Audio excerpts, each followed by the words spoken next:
This week I have Nahiro with me as my special guest star. And we are going to talk about what, Nahiro? Complementary and supplementary angles. And if you don't know anything about them yet, don't worry, because we will teach you. First, we have a small graphic organizer about complementary angles.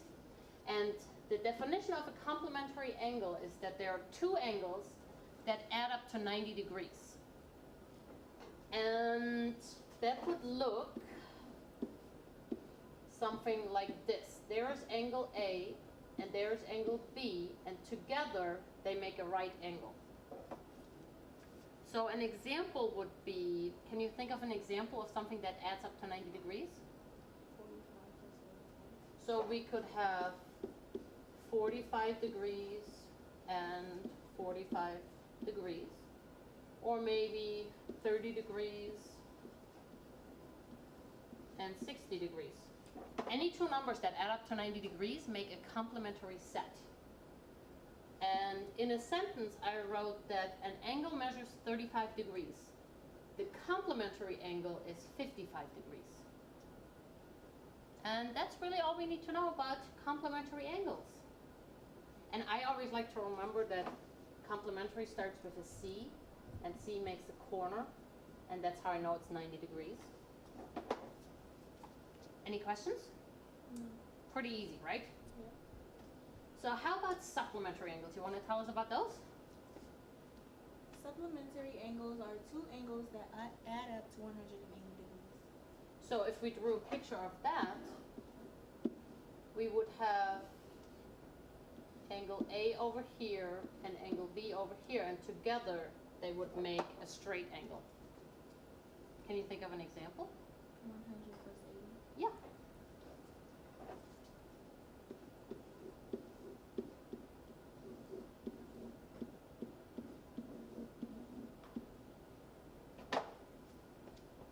And in a sentence, I thought about the exact same numbers, because they always come to mind when you think about 180. An angle measures 100 degrees, and the complementary angle is 80 degrees. And when I think about supplementary, the word straight starts with an S, so that's how I know together they make a straight angle, which is 180 degrees. That's my little reminder. C for corner, S for straight, and that's how I remember them. Cool. You want to look at an example? Sure. So here we have example 1. Write and solve an equation to find the measure of the angle labeled X without measuring. And this was actually the exact same question that you guys had on your pre-assessment and that you will have on your post-assessment. So we need to write and solve an equation and then find the measure of the angle X. What equation would you want to write for this? I don't know. So if we added these two together, X plus 70, what do you know that they would equal? 90.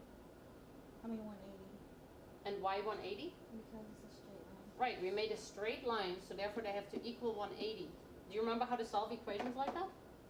Yeah. Do you want to solve it? Yeah. Okay, we can switch. I subtract to find. Yeah, go ahead. 180 minus 70 equal.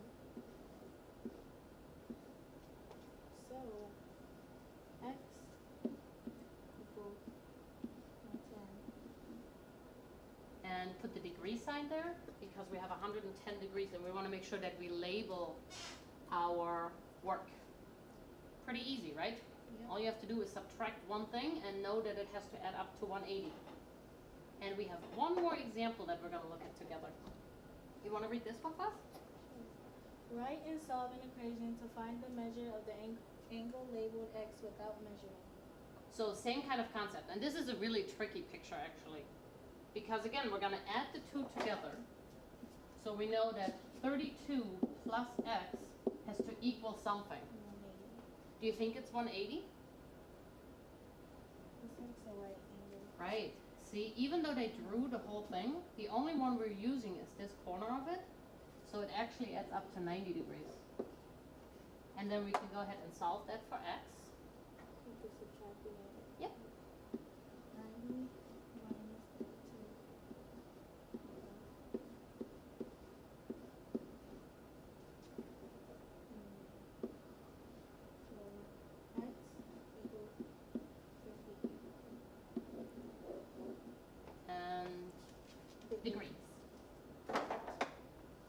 that's how we solve complementary and supplementary angles. We write an equation and we solve it, and it's pretty simple, I think. All right, we will see you guys next week for a new weekly. Bye.